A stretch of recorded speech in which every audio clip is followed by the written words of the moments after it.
accepted! The women's tag team champions Alexa Bliss and Charlotte Flair will be going to Raw on Monday, facing Bayley and Lyra Valkyria. Bayley putting out a video on social media, issuing the challenge. Tonight it was accepted. We then got Nia Jax interjecting herself, because of course she did, and Nia Jax would make the challenge for next week. It's going to be Nia versus Alexa on SmackDown. But this promo seemed a little bit odd. They kept talking about the old Alexa Bliss, and Alexa said the old her isn't hard to find. And next Friday is Halloween. Now, I'm not saying we're going to get like the extremely dark Alexa Bliss back for one night only or anything, but I mean, if we sort of hint at it, maybe like an attire for one night for Halloween, that could be really, really fun. And you never know. I mean, literally, WWE's been putting off some major shocks recently. So next week is Halloween, where anything is possible. So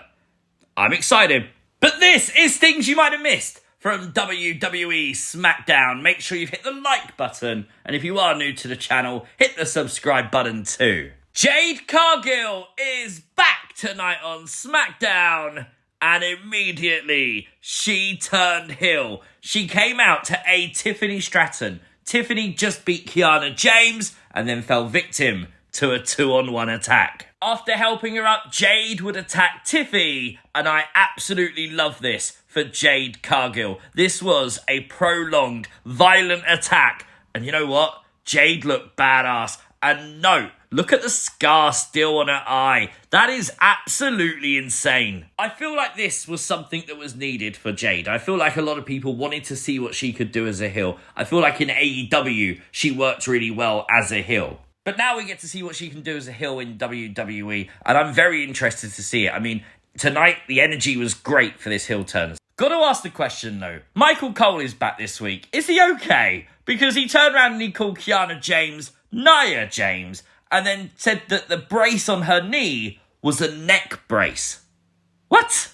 At least Michael would thank Corey Graves for his assistance with Brock Lesnar a couple of weeks ago. I thought that was nice of him. Prior to that match even happening, we had a backstage segment with Julia, Chelsea Green, Alba Fire, and later Kiana James. But note, in the background, that is Wyatt Six member Nikki Cross. This isn't the first time we've seen Nikki Cross lurking in the background, especially around the same group of women. Now, we don't know who she's targeting here.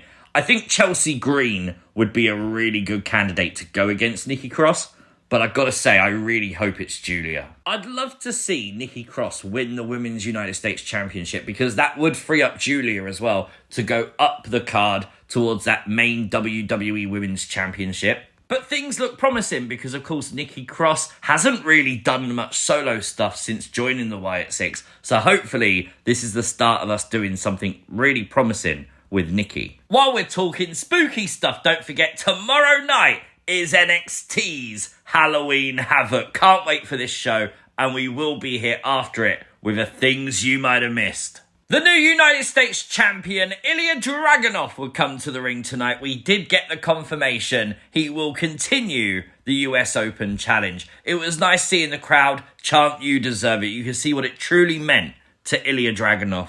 The Open Challenge tonight would be answered by Aleister Black, and alongside him, his wife, Zelina Vega. This would be the first time we saw Aleister and Zelina make an entrance together since they united on TV a number of weeks ago, obviously in that attack on Damian Priest. And I'm not going to lie, I thought it was actually really cool. I've seen it all over Twitter and in my comment section since this duo united that this is just the replacement for Karrion, Kross and Scarlett. And it's hard not to argue that. But I do try and look at it a different way. Because if you look at every wrestler and just try and compare them to someone previously, you do miss what that wrestler brings to you. You could have argued that Karrion Kross was just like a timid Bray Wyatt, for example, and then you wouldn't have enjoyed Karrion Kross. And you could have done the same with Bray, with The Undertaker, and then not enjoyed Bray. Obviously, this match was a banger. Aleister versus Dragunov, what more can you expect? Worth noting, Zelina Vega got involved in this match multiple times,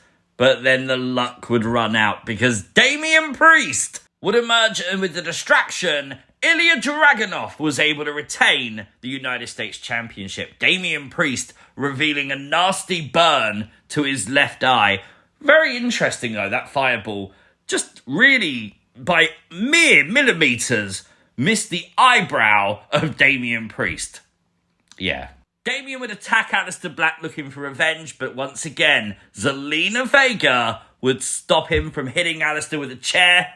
So Zelina saves her husband again. Tag action was our first match of the night as the MFTs would take on Shinsuke Nakamura and Rey Fenix. Do you know what? It was a decent match where MFTs would use the numbers game and the MFTs would pick up a big win. This is the first time we've seen the MFTs in action since they've returned. But no Wyatt 6 tonight on SmackDown. Don't forget though, tomorrow night is also, as well as Halloween Havoc, the next AAA show where there will be an open challenge for the AAA Tag Team Championships, which everyone suspects is going to be answered by the Wyatt 6. If that is true, then obviously that explains why the male members of the Wyatt 6 are not here tonight, because they'll obviously be there for that show. A quick question for you though. Do you think this tag team of Rey Fenix and Shinsuke Nakamura could actually be more than just a one-time thing? I do, but I'm not sure how much more of a one-time thing, because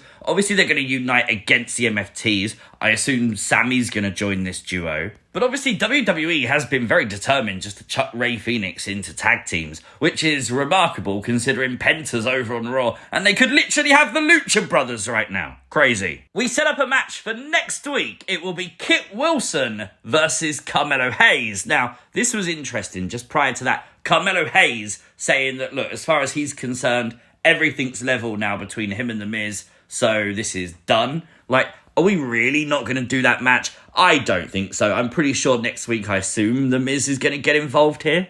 Cody Rhodes would kick off SmackDown this week, coming to the ring, and yes, he did mention the fact he hit Drew McIntyre with the title last week. He said it was uncharacteristic of him, but then he asked the audience, does he need to apologise for it? Of course, they said no, so it's not any kind of heel turn, which we didn't think it was, but I do think it's WWE planting seeds for it. He would be interrupted, though, by Drew McIntyre emerging through the audience, and Drew McIntyre would get up onto the commentary desk and confirm, once again, that he was not responsible for what happened to Jacob Fatu last week. Now, Drew could be lying, but that seems very uncharacteristic of Drew to do. Literally, in this segment, he confirmed that he was watching Cody and Jimmy backstage, which we saw just before Cody came to the ring. He wasn't lying. He wasn't trying to hide the fact he was watching. He was telling the truth. So if it wasn't Drew McIntyre that attacked Jacob Fatu,